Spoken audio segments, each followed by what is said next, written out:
Sou de Sorriso, no Mato Grosso, mas atualmente moro em Lucas do Rio Verde. Quando ainda vivia lá, a partir dos meus 14 anos, minha mãe começou a me mandar um dia por semana para a casa da minha avó para ajudá-la com as coisas. Minha mãe me dava um dinheiro e minha avó também. Todos os sábados eu acordava cedo e ia para lá com gosto. Não era muita coisa o que eu tinha que fazer, somente tirar o lixo, levar as compras e subir ou descer coisas. Tudo corria bem até que um dia algo diferente aconteceu. Quando cheguei, encontrei o quintal todo revirado, com o lixo espalhado por todo lado, como se cães tivessem rasgado os sacos à procura de restos de comida.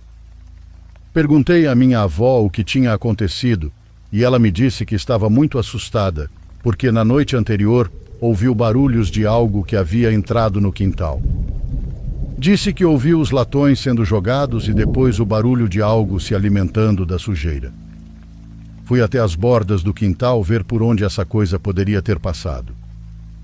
Encontrei uma abertura no arame da cerca que tinha pé de pepinos. Não tinha certeza se já tinha visto aquilo antes, mas sabia que um cachorro não teria feito aquela abertura na cerca. Minha avó só tinha vizinhos dos lados, pois atrás da casa começava o mato. Liguei para minha mãe e pedi que mandasse um dos meus tios arrumar a cerca. Tentei consertar, mas não consegui. No sábado seguinte, encontrei o quintal do mesmo jeito. Antes de fazer qualquer coisa, fui olhar a cerca novamente, e agora, em vez de estar apenas dobrada, ela tinha um buraco enorme. Voltei para o quintal pensando em que tipo de animal poderia ter feito aquilo. Recolhi todo o lixo, coloquei de volta nos latões e disse à minha avó que talvez não fosse mais uma boa ideia deixar o lixo no quintal. Ela concordou, embora seja importante mencionar que antes ela nem costumava deixá-los lá fora, agora era eu quem ajudava a levar para lá. O que mais me incomodava era ver o quanto minha avó estava assustada. Perguntei se ela já tinha visto o animal, e ela respondeu que não. Falei novamente com minha mãe, que disse que iria até lá imediatamente. Ela chegou com meus tios, e todos viram que mais uma vez aquele animal tinha invadido o quintal. Inspecionaram o material da cerca e perceberam que não era de boa qualidade. Antes de ir embora, pediram à minha avó que não deixasse mais os latões lá fora. Durante a semana, trocaram aquele pedaço da cerca. No sábado seguinte, quando cheguei, encontrei de novo o lixo espalhado por todo o quintal. Achei que ela não tinha tirado as latas e falei isso com ela. Minha avó murmurou algo, mas eu não insisti. O que me preocupava mesmo era o fato de aquele animal continuar entrando no quintal.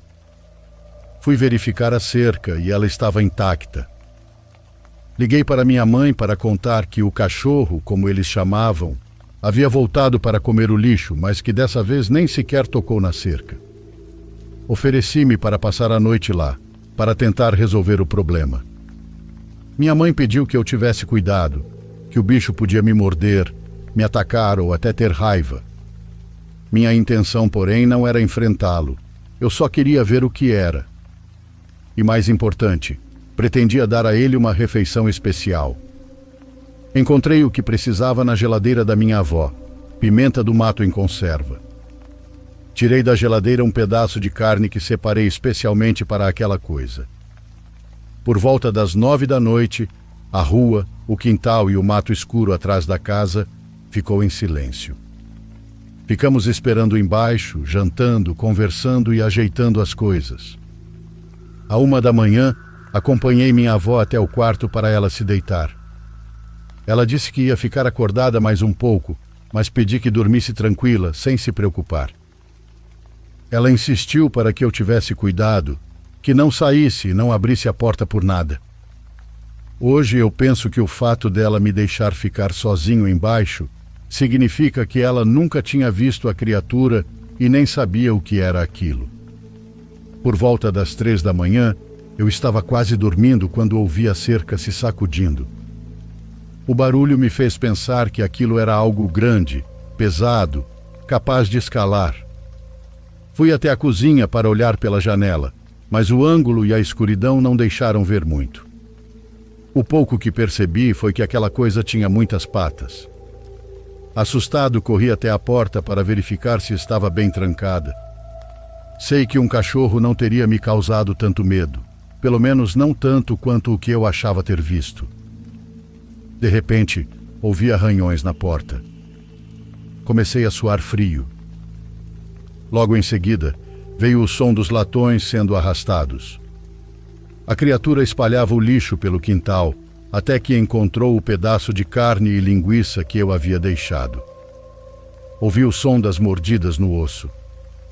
Do quarto da minha avó era possível ver aquela parte do quintal onde a coisa estava. Mas eu não ia subir para acordá-la e deixá-la apavorada. A outra opção era abrir a porta devagar, confiando que a criatura estivesse comendo distraída, para que eu pudesse vê-la. Muito lentamente puxei o trinco. Tentei abrir a porta o mais silenciosamente possível, mas aquela bendita porta velha rangeu. Você não imagina o que eu senti. Logo depois do rangido, ouvi que aquela coisa havia parado tudo o que estava fazendo e agora prestava atenção na porta. O mais assustador foi que em seguida escutei o som dela vindo na minha direção. Corria apoiada em 8 patas. Ela parou a uns 4 metros de mim e eu fiquei completamente paralisado. O que vi era uma aberração de outro planeta, algo tirado de um pesadelo de criança. Era uma cabeça humana sustentada por longas e finas pernas, como as de uma aranha, mas em proporção ao tamanho do próprio corpo. A boca horrenda mostrava um monte de dentes pretos. Bati a porta com força. Meu coração parecia querer sair pela garganta. Corri escada acima e encontrei minha avó descendo, assustada com o barulho. Ela e eu ouvimos quando a criatura foi embora. Escutamos o som das patas se afastando e depois a cerca se sacudindo novamente. Por sorte, depois daquela noite, aquele demônio dos infernos nunca mais voltou. Mas o que sempre me pergunto é: onde aquela coisa vivia? De onde veio? E será que só no mato existem criaturas assim?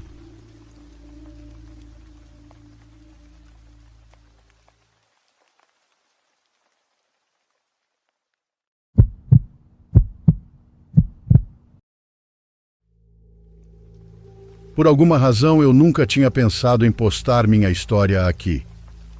Já comentei sobre ela no YouTube antes, e acho que também falei sobre isso no meu programa. Enfim, tudo começou quando eu tinha uns 5 ou 6 anos, então era por volta de 1989. Eu via o que chamavam de o homem ensanguentado subindo e descendo as escadas da minha casa. Não me lembro do rosto dele. Não sei se é porque nunca o encarei diretamente ou se ele realmente não tinha um. Só lembro que isso nunca acontecia no meio da madrugada. Era sempre perto da hora de dormir. Ele tinha uma bandagem na cabeça toda ensanguentada e usava um avental de hospital. Eu sabia que aquilo não estava certo, mas curiosamente não sentia medo. Não sei se essa ausência de medo era porque, de alguma forma, algo me dizia para não ter medo, ou se eu era tão nova que ainda não sabia o que era isso. De qualquer forma, essa pessoa que eu via era, na verdade, o meu tio, algo que só descobriria anos depois. Ele havia sido espancado na cabeça com um pedaço de ferro, voltou para casa, o cérebro inchou enquanto dormia e só de manhã a família o levou ao hospital. Ele morreu alguns dias depois.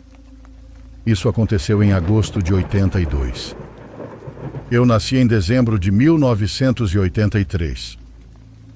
Tem muito mais história sobre a vida dele e sobre aquela noite, mas vou guardar isso por enquanto. Vi o homem ensanguentado algo entre 15 e talvez 30 vezes, até que minha mãe e eu nos mudamos para nosso próprio lugar. Aquela era a casa do meu avô. Ficamos longe por uns 5 anos. Por volta dos 12 ou 13 anos voltei para lá. E embora nunca mais tenha visto o homem ensanguentado, aquilo estava longe de ser o último fenômeno paranormal que vivia ali. Depois de uns 5 ou 6 meses morando novamente naquela casa, um dia eu estava mostrando para minha irmãzinha como jogar Sonic the Hedgehog. Enquanto eu explicava, do nada, uma voz feminina disse o nome dela com clareza absoluta. Minha irmã imediatamente levantou e foi até a porta dizendo: "Que foi, mãe?" E eu congelei de puro medo. Por duas razões. A primeira é que eu tinha absoluta certeza de que aquela não era a voz da minha mãe. Era a voz da minha avó, que estava morta havia anos. A segunda é que minha irmãzinha não percebeu que a voz não veio lá de baixo. Ela veio bem ali, aos nossos pés, ao lado da cama. Fiquei paralisado de terror enquanto minha irmã chamava minha mãe, que, claro, respondeu que estava lavando a louça e não tinha chamado ninguém. Minha irmã voltou emburrada para a cama. "O que foi?" perguntei, e ela respondeu: "Eu odeio aquelas escadas idiotas. O homem ensanguentado é assustador." Comecei a perguntar quem tinha contado para ela sobre o homem ensanguentado, se tinha sido algum dos meus amigos, etc. Ela ficou chocada por eu saber de quem ela estava falando. Chorou, implorou para que eu acreditasse nela e disse que realmente o via e que nenhum dos meus amigos tinha contado nada. Ela tinha uns 5 anos, a mesma idade em que eu costumava vê-lo. A próxima parte da história envolve todos os meus amigos. Em toda festinha com meus amigos, depois do episódio da voz da minha avó, a porta do meu quarto tremia. Pensando que poderia ser o meu padrasto, abríamos a porta enquanto ela ainda tremia, e não havia ninguém lá. Assim que percebíamos isso, o terror tomava conta. Durante cerca de 1 ano em cada festinha, a porta tremia e sons horríveis de garras arranhando desciam por ela. Meus amigos e eu nos empurrávamos para o canto mais distante da cama enquanto aquilo acontecia. Resumindo, eu e minha irmã vimos o homem ensanguentado e ouvimos a voz feminina. E 3 dos meus amigos testemunharam a porta tremer e os arranhões. 5 pessoas. Mas acredite se quiser, a última parte da história é ainda mais louca. Vendemos a casa e nos mudamos para outra cidade cerca de 1 ano depois. E o motivo de eu ter voltado lá aos 12 ou 13 anos foi que meu avô teve vários mini derrames e acabou numa cadeira de rodas, então minha mãe voltou para cuidar dele. Depois que nos mudamos, comentei com ela que achei inesperado vender a casa onde cresceu. Ela respondeu que havia muitas memórias ruins ali, ruins o bastante para abafar as boas. E então ela disse: "Além disso, o seu avô começou a me assustar no final. Foi aí que descobri que ele dizia a ela: 'Seu irmão ainda está aqui, toda noite, subindo e descendo aquelas malditas escadas. Sobe e desce, sobe e desce.' Ele também via o homem ensanguentado. O próprio filho. Mas isso ainda não é a parte mais insana. Uns 7 ou 8 anos depois de vender a casa, o cara que a comprou viu meu tio na academia e foi direto até ele, exigindo saber o que diabos havia naquela casa. Ele, a esposa e 2 filhos viam o meu tio dentro da casa. Fiquei obcecado e passei em frente à casa várias vezes, tentando encontrar alguém lá fora. Um dia dei sorte e encontrei o filho mais novo saindo. Me apresentei e perguntei na lata o que eles viam lá. Ele disse que era muito novo para lembrar com clareza, mas a mãe, o pai e os 2 irmãos sempre viam meu tio atrás deles nos espelhos da casa. Eles se livraram dos espelhos e parou. Ele disse: "Não entendo essa parte, porque espelhos nunca tiveram nada a ver com as minhas experiências. Mas ainda assim, 3 pessoas da minha família, 3 amigos e 4 pessoas de outra família viram ou ouviram a mesma coisa. E eu daria qualquer coisa para saber exatamente o que diabos aconteceu naquela casa todos aqueles anos."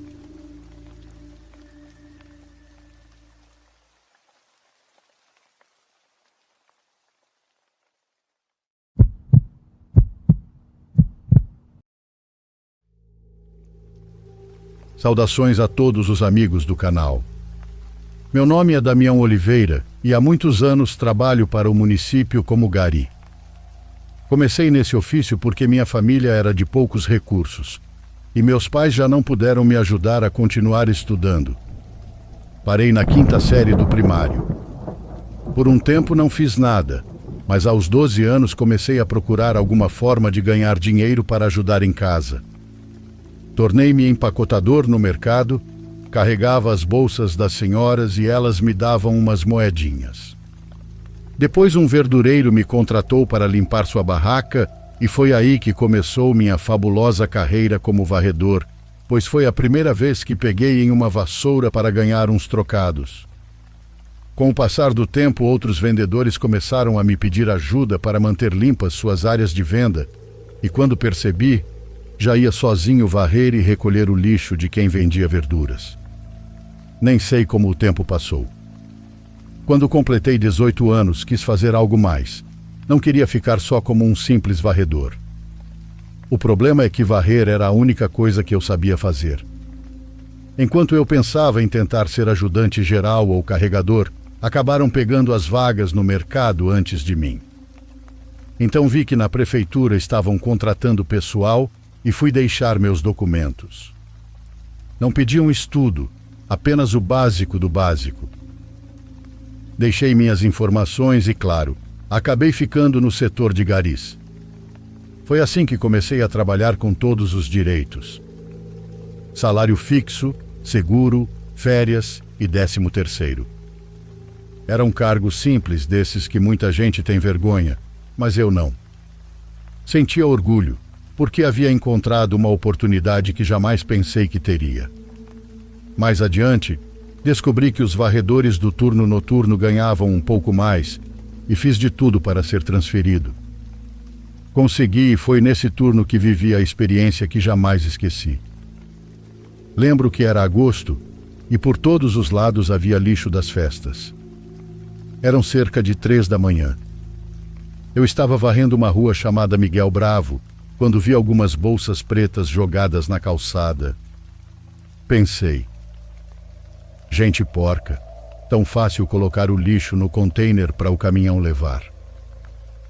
Entre um pensamento e outro, decidi deixar aquelas bolsas para o final, me concentrando em varrer as folhas das árvores e as dezenas de copos de bebidas. Demorei quase 2 horas limpando a quadra. Depois comecei a recolher as bolsas e os detritos maiores. Quando me aproximei das bolsas pretas que tinha visto no começo, notei que havia um líquido escorrendo. Costumo trabalhar com a luz dos postes, mas para casos especiais levo comigo uma pequena lanterna. Com ela vi que das bolsas escorria um líquido espesso e avermelhado. Senti um arrepio na hora. Mesmo tentando afastar o pensamento, algo dentro de mim já sabia o que havia ali. Procurei a bolsa que estava menos amarrada e a abri com cuidado. Nada, absolutamente nada, me havia preparado para o que meus olhos viram. No meio da escuridão, com a lanterna na mão, vi algo que jamais esquecerei. Eu até imaginei que poderia haver o corpo de alguém ali dentro, mas o que encontrei foi algo que até hoje gostaria de apagar da memória. Não sei quem fez aquilo, nem porquê. Dentro da bolsa havia muita carne. Não sei quantos quilos ao certo, mas ao levantar, calculei que devia pesar uns 15 quilos e havia 4 bolsas no total. A única que abri revelou um horror indescritível. Os pedaços de carne eram humanos. Mas o mais perturbador era o estado em que estavam. Não sei se foi antes ou depois, mas os pedaços não estavam apenas cortados. Os ossos haviam sido retirados e sobre a pele haviam pintado diversos símbolos. Entre eles reconheci apenas a famosa estrela invertida. Na hora compreendi que aquilo era obra de alguém que cultuava o demônio. Apavorado, me afastei e corri até um orelhão. Liguei para a polícia e contei o que havia encontrado, pedindo que não tocassem em nada diretamente. Fiquei de longe observando quando chegaram. Seguindo minhas instruções, os policiais não mexeram nas bolsas com as mãos nuas. No entanto, um dos peritos que chegou depois disse que não tinha tempo para crendices de bairro e abriu as bolsas para tirar fotos de perto. Ele usava luvas de látex, mas mesmo assim tocou na carne. De onde eu estava, Ouvi ele comentar, surpreso, que os pedaços não tinham ossos e que haviam sido retirados com grande habilidade. Nos dias seguintes, identificaram os restos como sendo de um homem. Porém, não havia cabeça nem genitais. Como ninguém apareceu para reclamar, os restos foram enviados ao crematório e as cinzas descartadas sem nenhum tratamento especial. Não se passaram nem 3 meses quando o perito, que não acreditava em nada paranormal, morreu em um acidente de carro. Depois, o assistente que o acompanhou na análise do corpo caiu de uma escada e ficou paraplégico. E o encarregado do crematório quase morreu queimado. Houve um vazamento de gás em seu local de trabalho e ele sofreu um grande incêndio. Queimou o rosto, os braços e teve o couro cabeludo danificado. Quanto a mim, nada grave me aconteceu, nada que eu pudesse ligar diretamente àquelas bolsas. Mas depois de encontrá-las, senti como se algo me seguisse. Às vezes percebia um olhar pesado atrás de mim, outras, via sombras passando à distância, mas quando virava não havia ninguém. Com o tempo e muita oração, isso foi passando. Recuperei a calma, mas não completamente. Porque lá fora, em algum lugar, ainda existe alguém que faz coisas horríveis, sem que ninguém o obrigue a pagar por elas. E um dia qualquer um de nós pode cruzar o caminho dessa pessoa.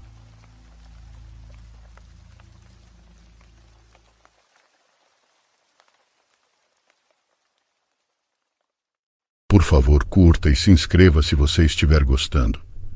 Agora continuamos.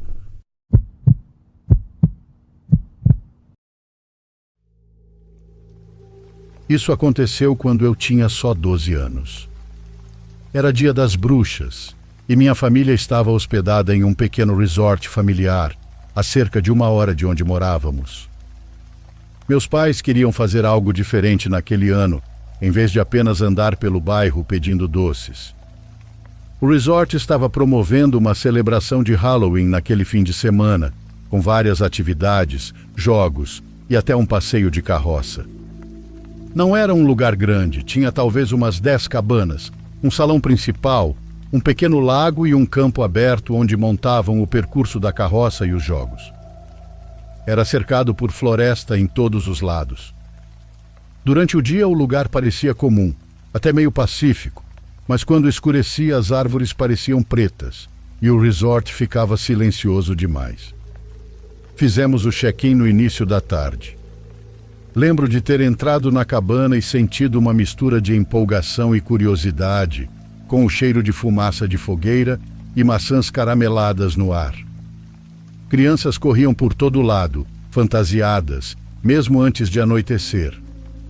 Meus pais disseram que o passeio de carroça começaria por volta das 7, então fui brincar enquanto eles desempacotavam as coisas. Havia barracas com jogos de argolas, concurso de fantasias, e até uma área para esculpir abóboras. Tudo estava decorado com luzes alaranjadas e teias de aranha falsas. Lá conheci um garoto da minha idade chamado Ryan.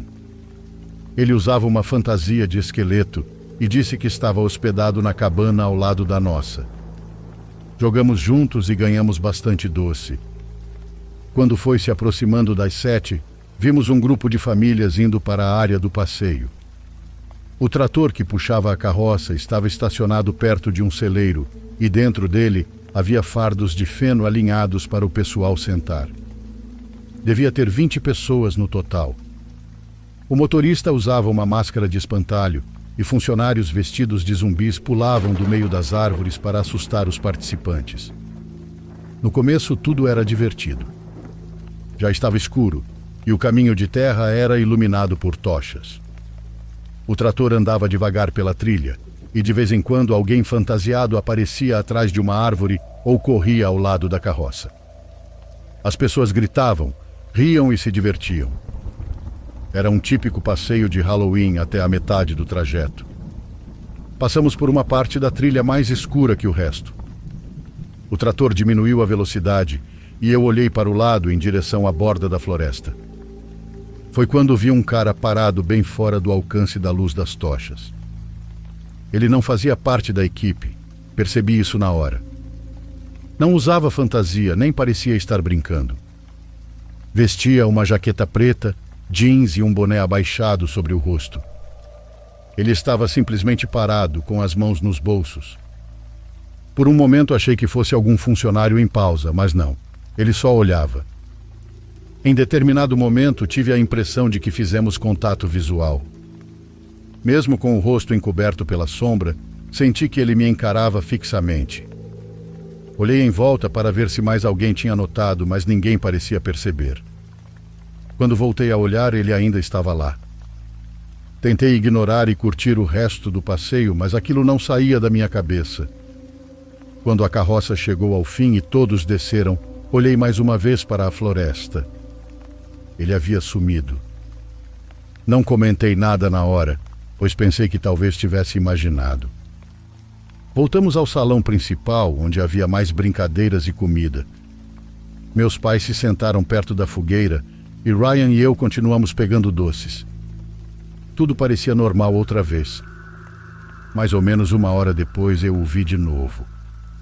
Ryan e eu estávamos perto da mesa de lanches quando percebi alguém parado ao lado da multidão. Era o mesmo cara. Ele estava mais afastado, talvez uns 10 metros de distância, parado perto da linha das árvores.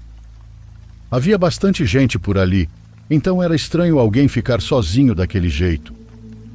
Senti meu estômago apertar quando percebi que ele olhava na minha direção. Tentei ver melhor o rosto, mas a iluminação dificultava. Consegui distinguir uma barba curta e um boné com algum tipo de logotipo. Toquei o braço de Ryan e contei sobre o homem. Ele olhou e disse: "Talvez seja um dos funcionários." Eu respondi: "Não é. Ele estava na floresta durante o passeio." "Então deve ser algum pai, larga a mão de ser medroso."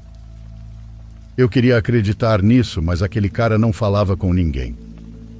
Alguns minutos depois, quando olhei novamente, ele já não estava mais lá. Por volta das 9, quase todas as crianças pequenas tinham ido dormir. A festa estava acabando, mas Ryan e eu ainda tínhamos energia. Decidimos dar uma volta pelo resort antes de entrar. Havia uma trilha atrás das cabanas que levava à floresta. Ryan sugeriu que a gente fosse um pouco mais longe, só para fazer algo assustador antes do fim da noite. Eu não queria muito ir, mas levamos lanternas e não quis parecer medroso. Caminhamos pela trilha de terra, rindo e provocando um ao outro para seguir mais fundo. Quanto mais andávamos, mais silencioso tudo ficava. O som da festa foi desaparecendo até restar apenas o barulho dos nossos passos sobre o chão seco. Devemos ter andado uns 60 metros quando paramos perto de uma clareira. Havia uma placa velha pregada em uma árvore dizendo "propriedade particular". Começamos a jogar pedrinhas nela e a fingir que estávamos invocando fantasmas, rindo feito idiotas. Então ouvimos passos vindos de trás de nós, mais fundo na trilha. Congelamos. Ryan sussurrou: "Deve ser outra criança." Mas não parecia o passo de uma criança. O som era firme, como de um adulto caminhando. Apontei a lanterna em direção ao caminho. A luz não alcançava muito longe e eu não via ninguém. De repente, os passos pararam. Ficou em silêncio por alguns segundos e então uma voz falou: "E aí?" Era uma voz masculina, mas havia algo nela que me fez gelar. Ryan me olhou e ambos percebemos ao mesmo tempo que era o homem do passeio. Ele deu um passo à frente, entrando na faixa de luz. "O que vocês estão fazendo aqui?" perguntou. "Gostam de doce?" Nenhum de nós respondeu. Ele enfiou a mão no bolso e tirou algo, erguendo na altura do rosto. O reflexo da lanterna mostrou o embrulho laranja. "Tenho vários desses na minha cabana. Venham comigo, posso dar alguns", ele disse. Ryan deu um passo para trás e o rosto dele ficou pálido. O homem avançou mais alguns passos. "Não precisam ter medo. Só estou dando doces", disse. "Eu vi vocês na carroça mais cedo." Quando ele falou isso, meu estômago despencou. Segurei o braço do meu amigo e sussurrei: corre. Disparamos pela trilha de volta ao resort. Por alguns segundos ouvi os passos dele atrás de nós.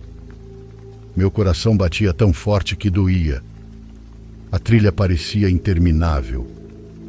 Quando finalmente vimos as luzes do resort, gritei por socorro. Corremos em direção ao pessoal que ainda estava perto da fogueira. Alguns adultos se viraram assustados e só parei quando estávamos no meio das pessoas. Olhei para trás e o caminho estava vazio. Meus pais vieram correndo e perguntaram o que tinha acontecido. Contei tudo e Ryan confirmou cada palavra. Meu pai e outro homem pegaram lanternas e foram verificar o caminho, mas não encontraram ninguém. Alguns funcionários ajudaram a procurar, mas ele tinha desaparecido. A equipe do resort chamou a polícia e uns 30 minutos depois, os policiais chegaram e pegaram nossos depoimentos. Disseram que iriam patrulhar a área e avisar as cabanas próximas para ficarem atentas.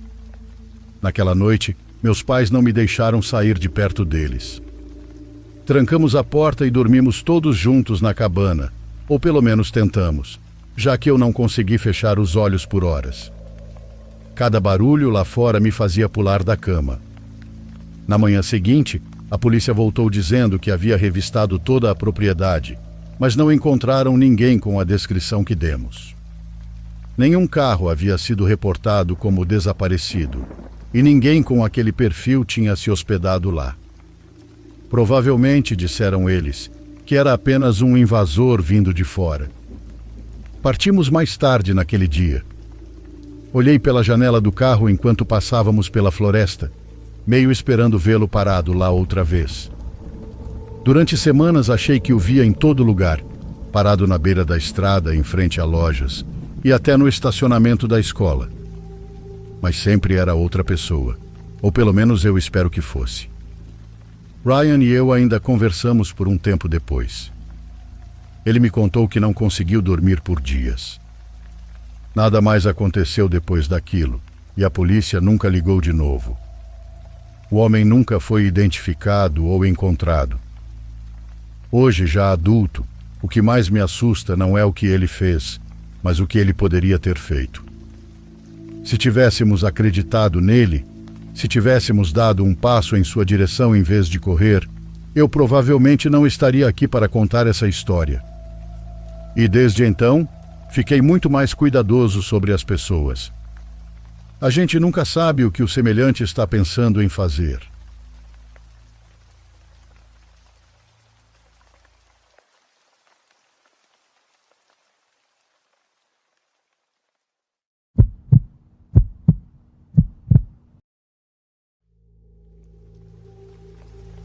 Desde 2013, meu irmão não vem ao Brasil.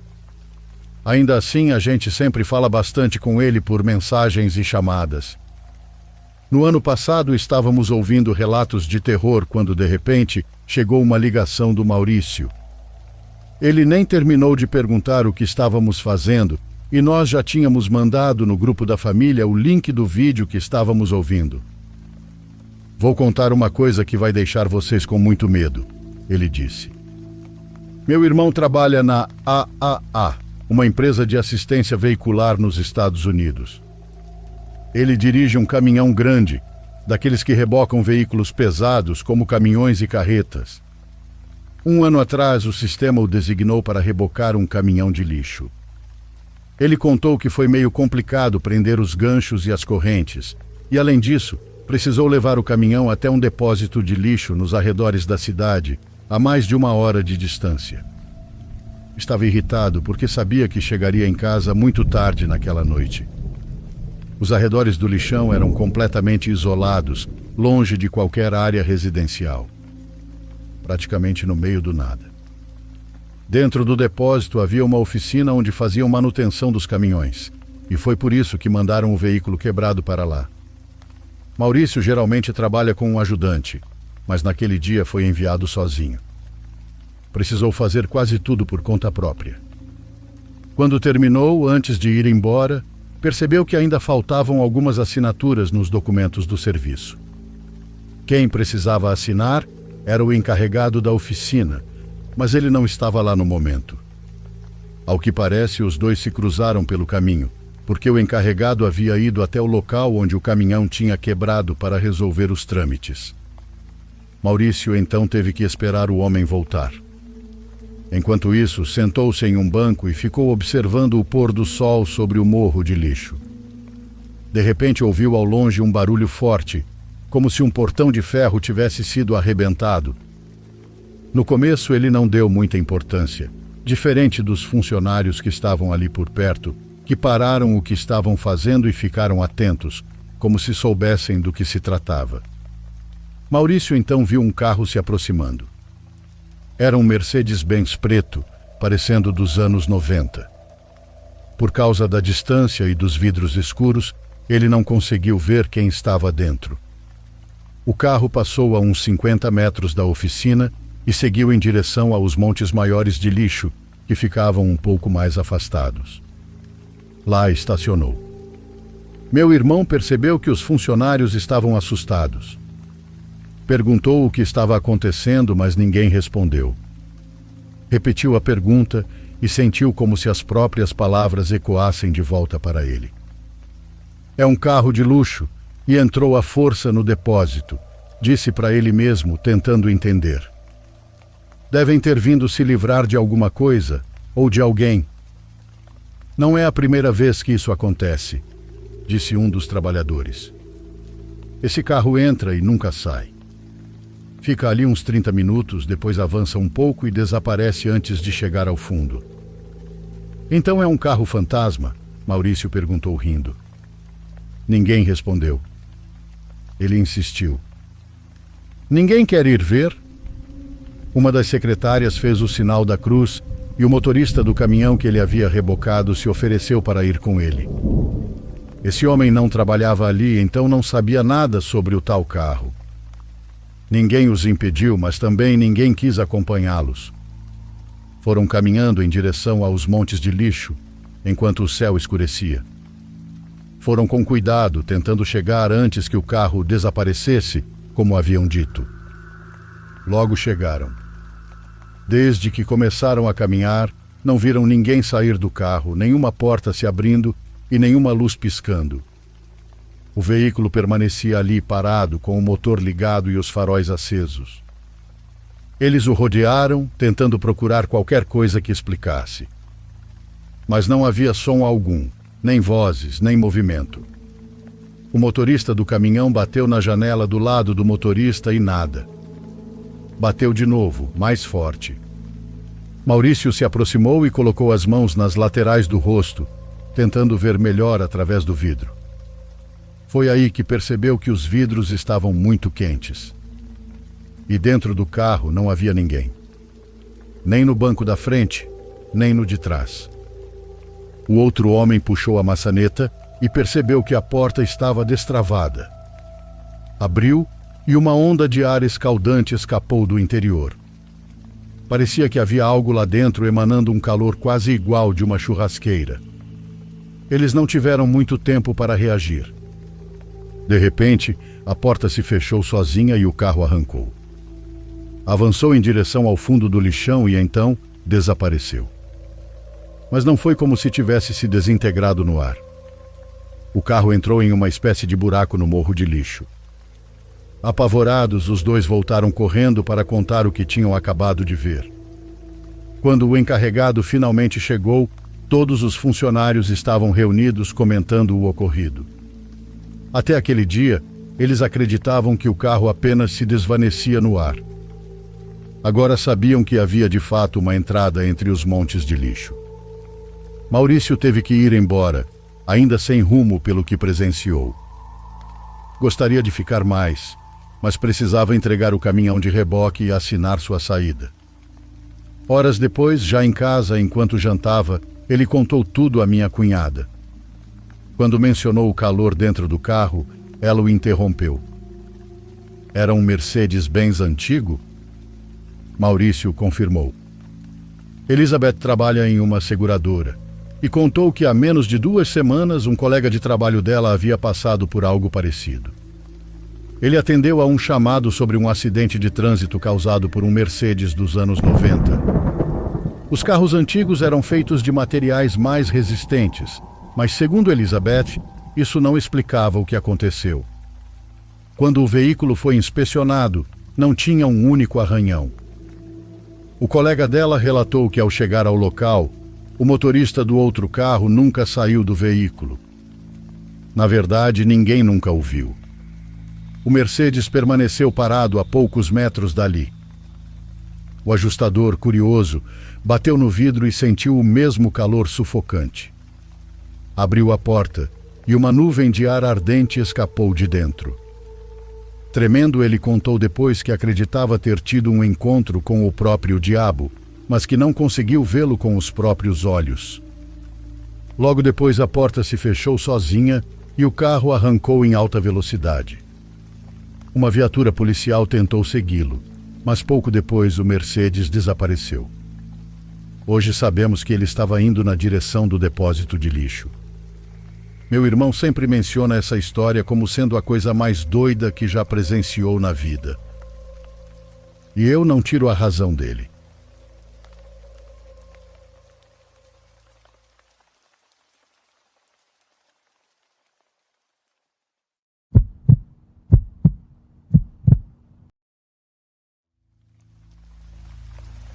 Quero compartilhar essa história que meu marido me contou sobre sua família. Tudo começou quando o pai dele, meu sogro, ainda era muito pequeno. Ele nos contava que seu avô, ou seja, o bisavô do meu marido, era um homem muito aficionado por apostas. Ele gostava de passar as noites em bares e cantinas, jogando, bebendo e apostando até altas horas da madrugada. Como era comum naquela época, sempre carregava uma arma consigo. Em uma dessas noites, disse meu sogro, que o avô dele voltava para casa depois de uma jornada particularmente longa. Apesar de estar um pouco embriagado, sua mente estava alerta e, ao olhar para o céu, viu uma coruja grande voando sobre ele. A princípio, não sentiu nada de estranho. Ele sempre gostou desses animais e até diziam que era sinal de boa sorte vê-los. Mas algo mudou quando ele percebeu que havia algo diferente com essa ave. Ela não se afastava, voava de forma estranha e parecia estar seguindo-o. Foi então que ouviu um lamento. O som era fraco, quase um sussurro, mas inconfundível. Ele vinha da direção da coruja, que agora parecia girar em círculos acima dele. O homem sentiu um calafrio e, lembrando-se do que seus pais lhe ensinaram, decidiu agir. Ele pegou uma corda que carregava consigo, começou a fazer nós e recitou a oração das 12 verdades. Depois desfez os nós, rezando ao contrário, como lhe haviam ensinado para casos como aquele. O que aconteceu em seguida o marcou para sempre. A coruja caiu no chão, mas quando isso aconteceu, ela não era mais uma ave. O que caiu do céu era uma mulher. Surpreso, ele sacou sua arma e apontou para ela, pronto para atirar. Mas a mulher, ao se ver em perigo, implorou que ele não o fizesse. Disse que sabia do que ele gostava e que poderia ajudá-lo a ganhar nas apostas. Enquanto eu estiver com você, sempre terá sorte, mas lembre-se, você me verá como um animal, eu me aproximarei de você e você não deve ter medo. O avô aceitou e foi para casa, esquecendo o assunto, embora, a partir daquele momento, sua sorte mudasse de forma incrível. Ele ganhava em todas as apostas que fazia e nunca mais teve problemas financeiros. Tudo o que obtinha nas mesas de jogo, ele trocava por ouro e enterrava em seu terreno, onde dizia que estaria seguro. Mas com o tempo, coisas estranhas começaram a acontecer no lugar. Meu sogro conta que o avô saía à noite para o quintal, acendia uma fogueira, cercava o fogo com pedras e se sentava para conversar com alguém que ninguém mais conseguia ver. Sua esposa dizia que ele assegurava que seus amigos sempre o acompanhavam. Embora para ela não houvesse ninguém ali, ele sempre parecia estar acompanhado. Quando ele pedia jantar para todos, ela, para evitar discussões, fazia mais comida do que o necessário. Foi em uma dessas noites que tudo mudou. Enquanto estava dentro de casa, ouviu ele discutir e, em seguida, um tiro no quintal. Ninguém deu muita importância, pois isso não era incomum. Pensaram que talvez ele tivesse atirando em algum porco do mato que às vezes aparecia por ali. Pouco depois, ele entrou com uma lebre nas mãos e disse: "Olha, querida, é para você preparar para o jantar." A mulher, como sempre, não fez perguntas e preparou o animal. A carne estava dura, o cheiro diferente e a pele difícil de remover, mas naquela noite algo parecia ter se rompido. A partir de então, a sorte do avô desapareceu por completa. Com o tempo, a família chegou à conclusão de que aquele coelho não era um simples animal, mas sim algo envolvendo a bruxa que o ajudava há anos. Talvez fosse até mesmo a bruxa que ele matou sem perceber. Desde então, a família não falou muito sobre o assunto, mas a sensação de que existem pactos que nunca devem ser quebrados ficou no ar. A sorte do avô jamais voltou, e ele morreu pouco tempo depois, perdendo tudo que ganhou em apostas durante aqueles anos.